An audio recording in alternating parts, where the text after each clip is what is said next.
Tu connais peut-être cette petite voix qui murmure à l'intérieur. Si je ne le fais pas parfaitement, ça ne vaut pas la peine. Ou celle qui crie, soit je réussis, soit j'échoue. C'est le piège du tout ou rien.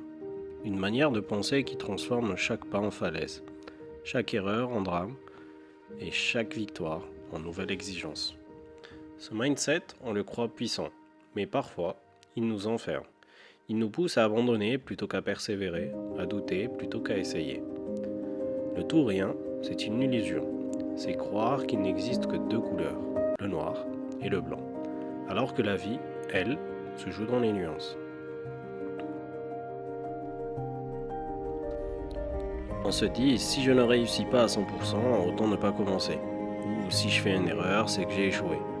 Et doucement, sans même s'en rendre compte, on s'éloigne de ce qui nous a fait avancer.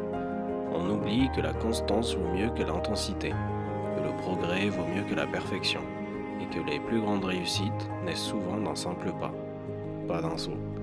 Ce tout ou rien se déguise souvent en perfectionnisme. On veut être irréprochable, ne jamais décevoir. Mais à force de viser le sommet, on s'interdit d'apprendre. Et à force de craindre l'échec, on finit par bloquer notre créativité et notre potentiel. Pourtant, la croissance n'est pas linéaire. Elle est faite de détours, de doutes, de jours avec et de jours sans. Et si on changeait ce regard?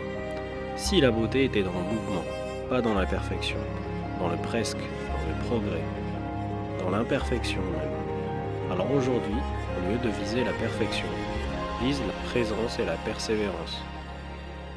Et surtout rappelle-toi, le presque n'est pas un échec, c'est souvent le début de quelque chose de beau.